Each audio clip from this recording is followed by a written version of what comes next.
lamentable lo que está ocurriendo en la Defensoría del Pueblo, pero esto se veía venir, es como quien puede identificar esto como crónica de una muerte anunciada. 5 funcionarios de la Defensoría, defensores alternos, adjuntos, es su nombre, se han ido. Primero se ha ido la defensora que tiene que ver con el tema de la mujer.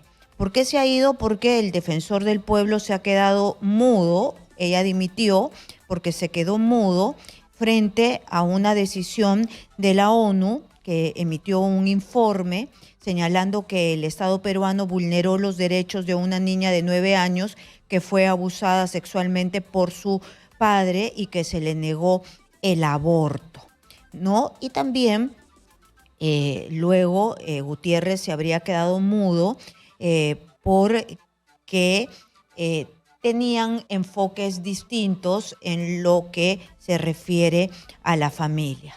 El defensor adjunto en temas constitucionales también estuvo fastidiado, no coincidía con Gutiérrez en el tema de la suspensión de la prescripción de delitos. Esto fue la ley Soto. No dijo ni pío el defensor del pueblo, a pesar que esta ley iba a alterar una serie de procesos, y no se quiso pronunciar. Además le quitó a este señor de Asuntos Constitucionales, la adjuntía de Asuntos Constitucionales, Alberto Cruces, la posibilidad de litigio, la área de litigios. No le gustó tampoco y dimitió. También la adjunta de la niñez y de la adolescencia se fue porque Gutiérrez ya le había ofrecido el puesto a otra persona sin decirle nada a él. En total se han ido 5. Una de las cosas también que ha denunciado y han denunciado aquí el sindicato de la Defensoría del Pueblo es que se ha contratado a varias personas no idóneas.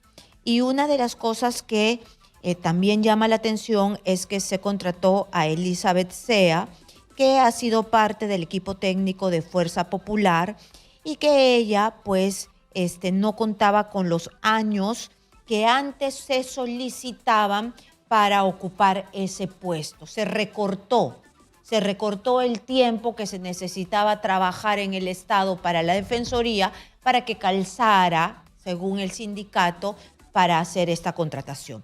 Nosotros vamos a hablar con el ex defensor del pueblo, Walter Albán, para que nos diga pues cuál es su percepción de estos cambios que se están haciendo en la Defensoría del Pueblo, de este señor Josué Gutiérrez, que fue amiguísimo de Nadine Heredia, la tenía cual cuadro de la Virgen María, grande, enorme, al pie de su escritorio cuando fue congresista de la República, amiguísimo de Ollantumala, luego abogado y defensor a ultranza de Vladimir Cerrón, y después en un pacto con el fujicerronismo llegó a ser defensor del pueblo.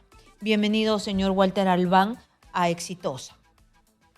Buenas, Karina, muchas gracias por la invitación. Muchas gracias por estar aquí. ¿Qué le parece el paso hasta ahora, que no es mucho tiempo, pero ya está causando algún tipo de ruido, Josué Gutiérrez, en la Defensoría del Pueblo? Bien, Karina, es lamentable lo que está ocurriendo en la Defensoría del Pueblo, pero esto se veía venir, es como quien puede identificar esto como crónica de una muerte anunciada.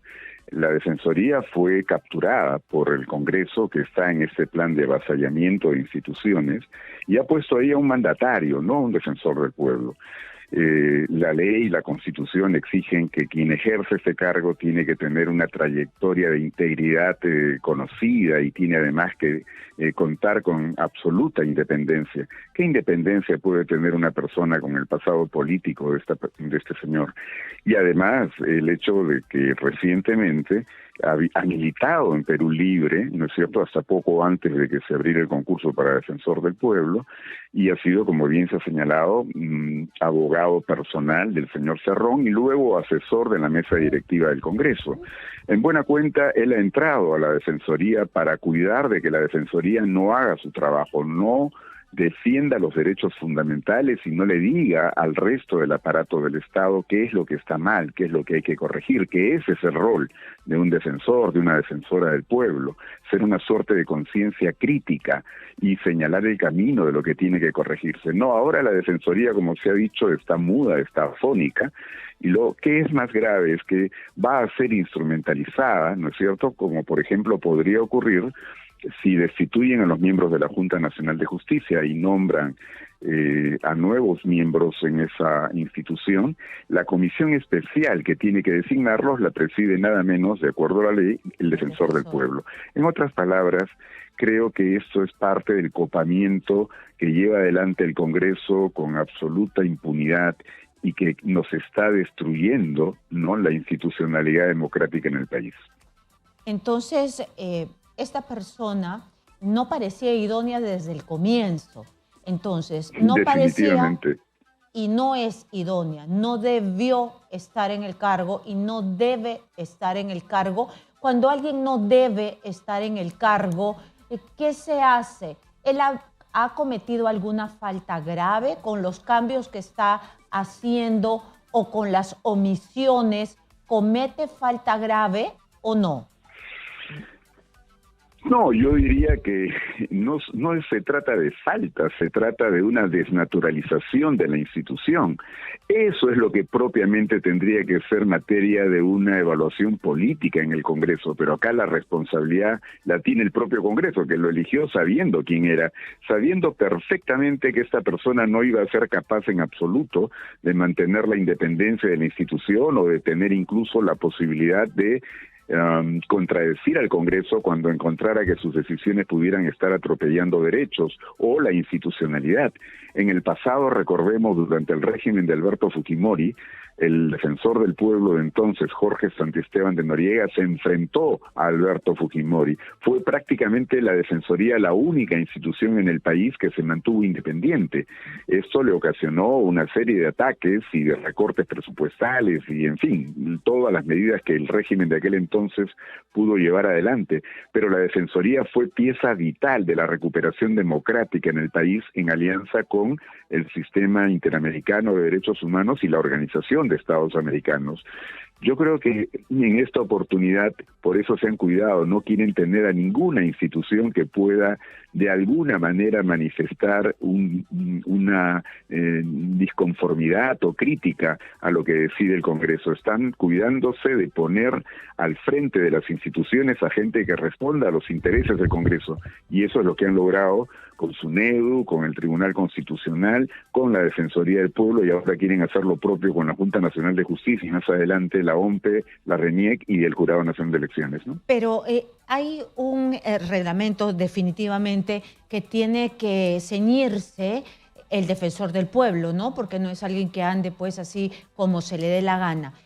Yo quisiera saber si es que hay ya una alerta que 5 adjuntos se van, que son adjuntías importantes de la mujer constitucional, del adolescente, y otras más porque son 5. Entonces, esto quiere decir que algo está pasando, le están dando la espalda, hay algo que no está funcionando, son funcionarios de carrera.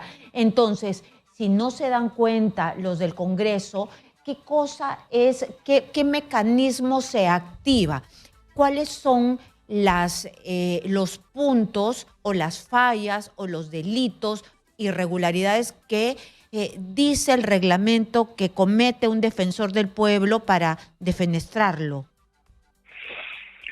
A ver, en realidad, como repito, Karina, el Congreso sabía perfectamente a quién elegía y no va a de ninguna manera poner en cuestión lo que viene haciendo o más bien dejando de hacer, porque en buena medida la evaluación que tendría que hacer el Congreso es hasta qué punto el señor Gutiérrez está respetando el mandato que la Constitución le señala, que es defender los derechos fundamentales de la persona y la comunidad. No lo está haciendo ya, por eso se explica que gente que tiene compromiso, que tiene una mística, que se ha formado en la institución, en la lógica no de trabajar en el sector público, sino de servir a la ciudadanía, se encuentra en un contexto en el cual es frustrante permanecer en el puesto porque no hay posibilidad de llevar adelante lo que debería ser la tarea regular de esta institución. Por eso se van, y por eso se van a ir otros también.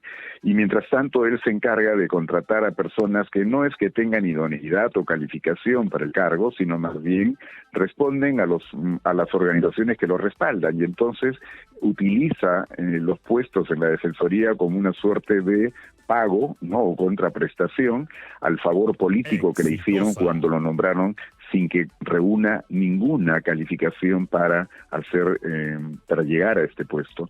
Es lamentable, es triste, nos están destrozando la institución, pero como parte de este plan que en general está afectando a la institucionalidad. Cuando recuperemos la democracia en el país, ¿no es cierto?, veremos desfilar a todas estas personas como en su oportunidad. Tuvieron que desfilar Blanca Colán, Rodríguez Medrano, el señor Portillo y todos los que sirvieron a un régimen autoritario como el de Alberto Fujimori. En este momento el autoritarismo viene del Congreso, pero no es ajeno al fujimorismo, porque yo creo que la alianza mafiosa que gobierna hoy día en el Congreso es una alianza encabezada por el fujimorismo, aunque tiene aliados tan variopintos como el propio señor Cerrón, lo que indica que no es un pacto político ni una cuestión ideológica lo que los reúne son esos intereses mafiosos que digo que son los que predominan hoy día allí, ¿no? Y ahora, cambiando un poco de tema, porque recuerdo que usted también ha sido ministro del Interior, ¿no? Así es. Y cambiando un poco de tema, para poder tener su perspectiva también sobre lo que está pasando en nuestro país, este alto índice de criminalidad, alto índice de percepción, y ya no sé ni llamarla si es percepción o es de lo que está sucediéndonos a los peruanos, que no podemos salir en paz porque nos roban, nos atacan y hasta matan a muchos de nosotros por un celular. Y tenemos este estado de emergencia. Yo hoy día en la mañana estaba hablando con un diputado que es venezolano y representa a Aragua, y nos decía lo siguiente, que los venezolanos, 8 millones de venezolanos han tenido que salir de su patria, y los 8 millones de venezolanos no tenían que comer, que la política desde el Ejecutivo ha sido un desastre, y que los del Tren de Aragua han tenido que emigrar porque ya no tienen que robar allí dentro, porque están prácticamente en una hambruna, que son despiadados, que son sanguinarios, que no respetan nada, no respetan reglas, no respetan nada y tienen muchísimo dinero.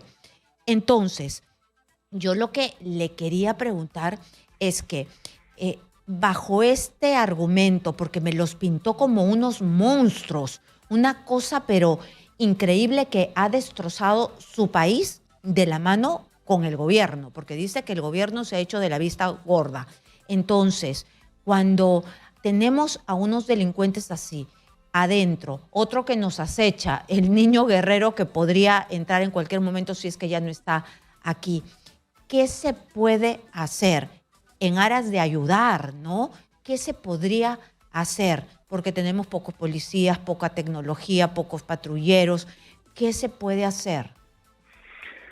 Karina, es evidente que lo que hay que hacer es reaccionar con un plan, con una política pública en materia de seguridad que pueda atender los problemas que en este momento afrontamos y que no nos permiten reaccionar eficientemente ante este crecimiento de la criminalidad que, como bien se ha señalado, no es percepción, los registros lo indican.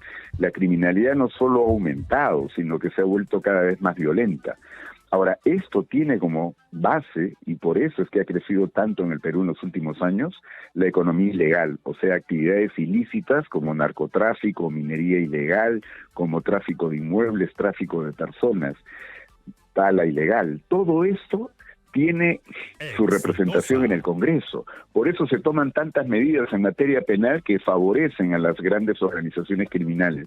Esto es parte del problema que tenemos que enfrentar. Entonces, en lugar de salidas artificiosas o que pretenden ser milagrosas como el estado de emergencia, que no soluciona nada, lo que hay que hacer es comenzar por devolverle a la Policía Nacional su fortaleza.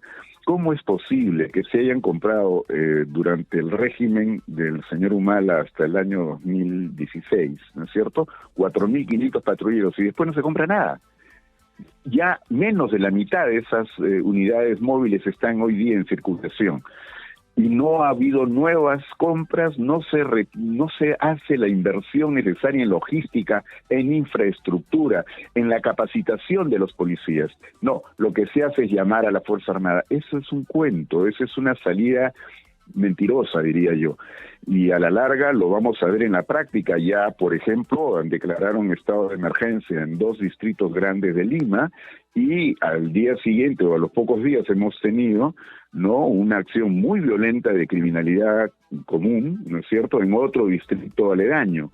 Entonces todos comienzan a pedir que se declare el estado de emergencia. Pero yo digo, a ver, ¿qué cosa se pretende? A la hora de delincuentes en camionetas o motos, ¿los van a perseguir con un tanque? ¿Creen que esa es la forma de solucionar? Creo que en verdad hay que devolverle a la Policía Nacional su fortaleza, como dije antes, y eso pasa por una serie de aspectos que van incluso hasta el liderazgo dentro de la policía, que ha sido tan manoseada en los últimos años. Por un lado, y por otro, un plan de seguridad ciudadana no solo es policía, tiene que comprometer a otros sectores, pero hoy día el país está infectado de corrupción y de gente que no tiene ningún escrúpulo ni valores, y que están todo el rato hablando y haciendo cosas para proteger esos intereses mafiosos que, como dije, predominan hoy día en el Congreso de la República, ¿no? Muy bien, muchísimas gracias por estar aquí. A Walter Albán, ex defensor del pueblo y ex ministro del Interior.